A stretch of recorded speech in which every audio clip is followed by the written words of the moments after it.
Sarah Smith reporting there. Well, let's talk to a Republican about all of this, shall we? Rina Shah is a Washington-based consultant who used to advise Republican members of Congress. Rina, good evening to you. Thank you so much for being with us.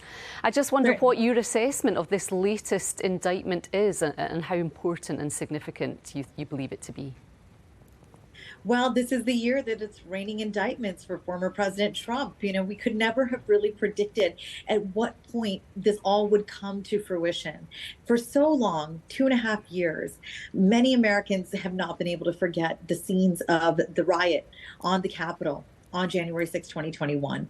The attempt by our own fellow citizens to overthrow the government. It's one of those moments that was so unbelievable in time, but it's also drawing a parallel to this moment. How could a former president be facing 3 now indictments, one for hush money payments to an adult film star, a second one for harboring classified documents, and now this third one for his role and co-conspirators named for what that riot was at the Capitol, what's been called an insurrection on January 6, 2021. And let's not forget, a 4th indictment may be waiting in the wings, as many have rumored, for his involvement in election interference in Georgia, alleged election interference in the state. How different is this one being viewed, Rina, given that there are also co-conspirators as well named on this indictment? This one is rather bombastic because, again, it feels like January 6th, there was a crime. Now, should Trump do the time for his role in it? And what was his role in it? I think the real question really comes down to this. Is there a there with the government's case against the former president? Many constitutional experts have weighed in and have said that there's nothing stopping or disqualifying former President Trump from not only running to be the 47th president of the United States, but also if he is found guilty in a court of law and sentenced, there would be nothing also stopping him from serving if he's elected in the general election in November 2024. We just heard from some of his supporters there in Sarah Smith's report, where, disbelief, denying that this will make any difference at all. What about other Republicans, though, Rina? Give us an insight into people who don't support Trump but are Republicans. I was listening to Joe Walsh on CNN earlier, a former Republican in the US House. He was saying that he went from voting Trump in 2016 to opposing him. He said the voters in the GOP are completely radicalised, arguing that this indictment will lock up the nomination for him. What do people like Joe and other Republicans who are anti-Trump, what do they do now? Where do they go, given that he's the front runner?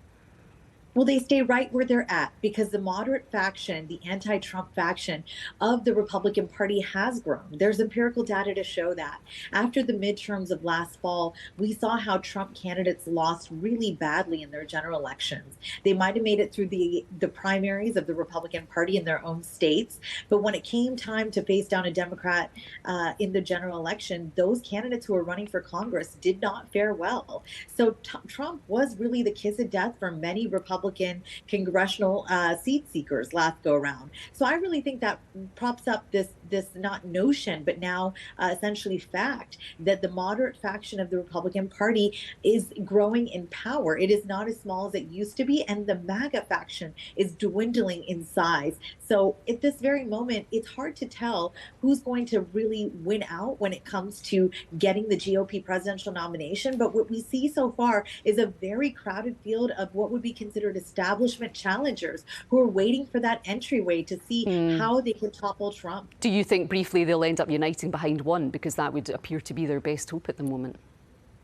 That is what the RNC chair wants. The Republican National Committee is a turnout operation. They are not an operation that tells the candidate what to do, but their chair is really laying the roadmap for essentially a very united party. She's created a pledge. She's created criteria for making the debate stage that has to do with money, has to do with certain polls. So certainly there is a sense that all these Republican challengers to Trump right now would have to coalesce behind the person that is successful in winning the GOP primaries next year. But we are still so early out is what I want to mention right now. OK, well, really good to get your thoughts tonight from Washington, D.C. Thank you very much, Rina Shah. Thank you.